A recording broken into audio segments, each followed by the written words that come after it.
Without a clear destination makes everything harder than it needs to be. Sarah here, aka the Business Fixer. Don't know about you, but on Monday I woke up to snow. Just a light dusting. It was actually quite pretty. But as I sat in the comfort of my home office, I knew that outside there will be almost certainly be absolute carnage. It's just typical of us Brits. We complain when it's too hot. We we forget how to drive when it rains, and when it snows, however lightly, all hell breaks loose. Schools close, traffic grinds to a halt, and plans are quickly called into action. And yet, despite the chaos, everyone still ultimately has a destination, whether it's school, work, meetings that could not be missed. And the issue isn't the destination, it's that the route that you would normally rely on no longer works. And some of you will no doubt push on regardless. I suspect some of you would give up and turn back, others may well just probably wait and see what happens. And in business, it's exactly the same thing that happens and it happens far more often than what we realize, because the route will frequently change. Conditions shift, markets evolve, teams change. What used to work no longer feels quite as reliable. But what should remain constant is your North Star, and that is your end goal. And the reality is for business owners that we say that we have goals. We will say that we want to grow, we want to improve profitability, we want to build a stronger team or step back a little more. On the surface, that sounds clear enough. But in practice, what I see far more often is a business is constantly in motion, constantly responding, constantly busy, but without a strong sense of direction underneath it all. And plans get made, targets get set, activity increases, yet there is a lingering feeling that something is missing. Decisions feel heavier than they should, priorities are constantly competing with each other, and progress feels harder than expected given the effort that we're putting in. And there's movement, but is there really momentum? And that usually has nothing to do with your motivation or even questioning capability. Far from it. It's far more to do with whether the business has actually a defined end goal or whether it's simply reacting to what feels like the next logical step. So, what do we actually mean by an end goal?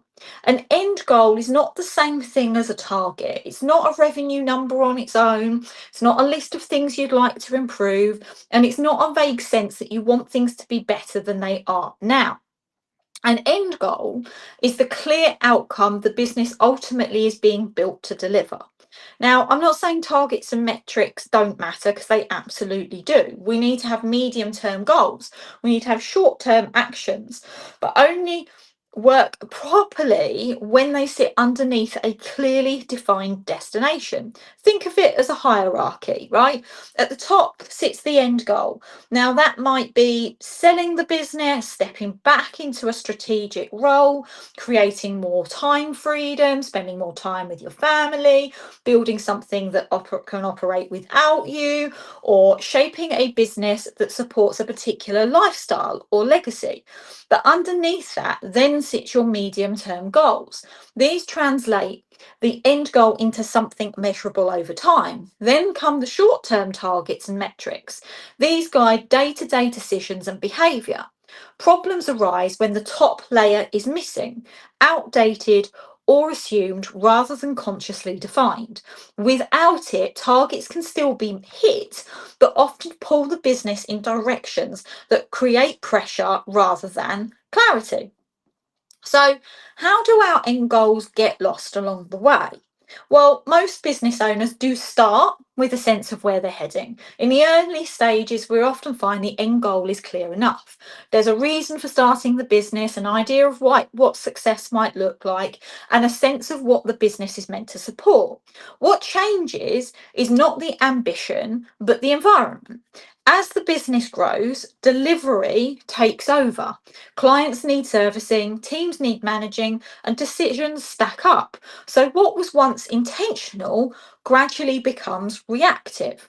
Now, the end goal doesn't disappear all at once, it fades into the background as short term demands that basically they take priority. Planning becomes about coping rather than direction.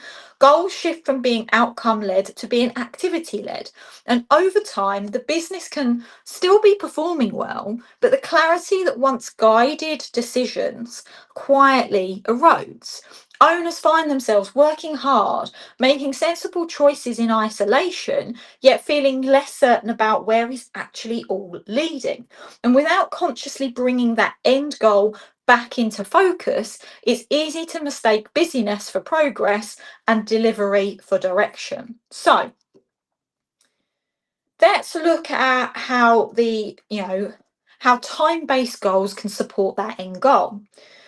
Because it actually those time-based goals become more useful when the end goal is clear. So for example, 1, 3, 5 and even 10-year goals are not there to predict the future. What they are there to do is to exist to give structure and direction to decision making today. And when they work well, they translate the end goal into something actionable.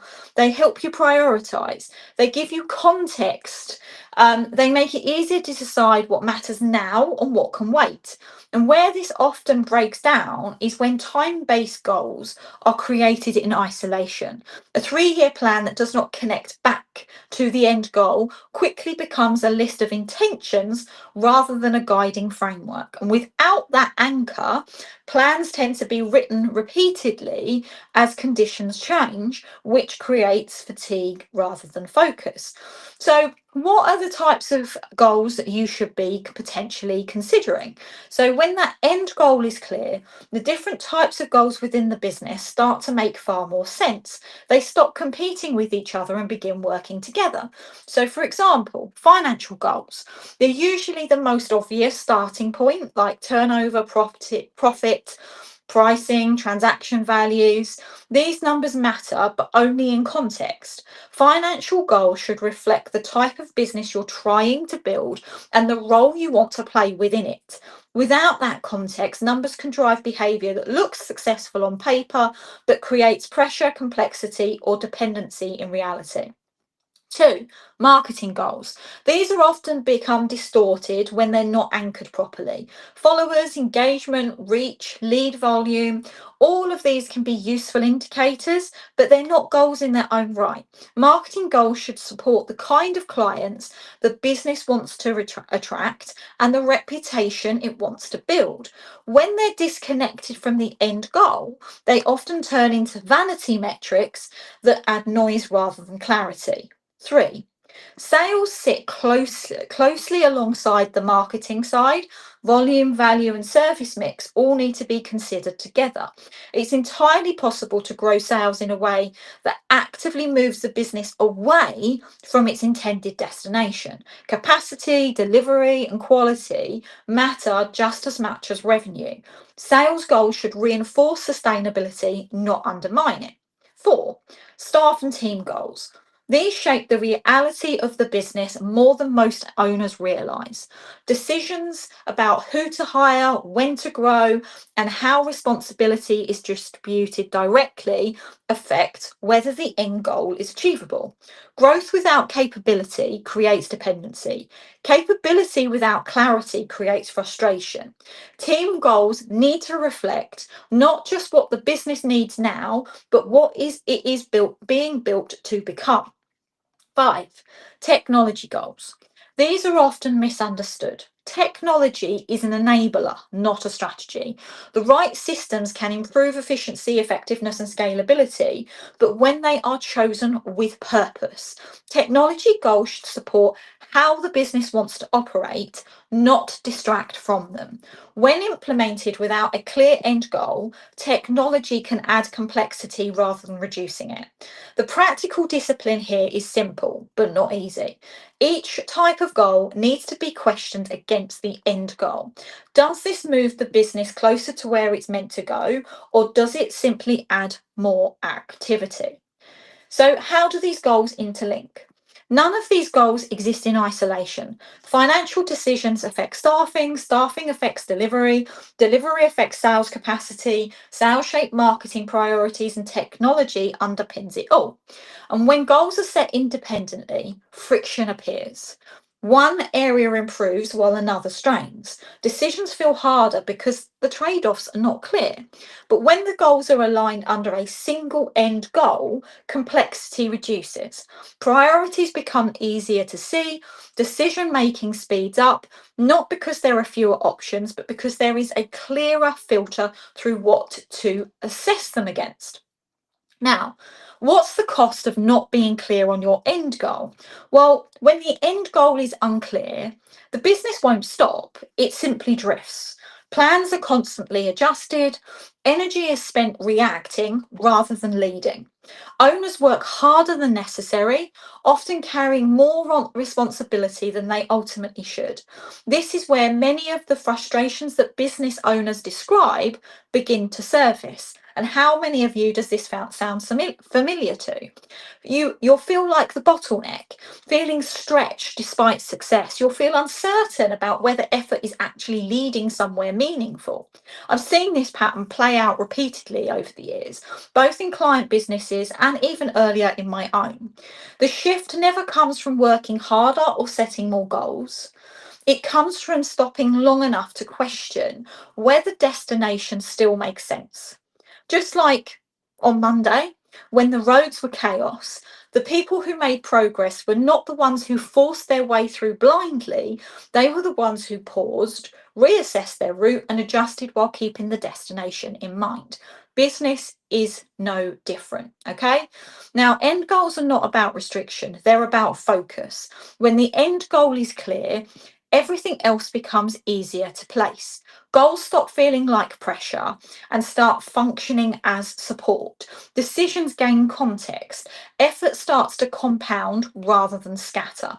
Now, this is not about perfection or predicting the future. It's about creating enough clarity that the business can move forward with confidence, even when conditions change. Okay, so if you recognize parts of your business in what I have described, it may be time to step back and look at the bigger picture, not to add more goals, but to ensure ones that you already have are actually leading somewhere that still matters. So if goals or any other part of your business is something that you want to look at, perhaps you are wanting to strengthen what's working, refine what is holding the business back, and perhaps you just finally want that business that no longer depends on you. Well, the next step would be to book a business performance strategy session with me. And if this is something that you are potentially interested in, then simply comment the word align and we can have a conversation. Now, remember, the route may change, the destination should not be left to chance. And I shall see you all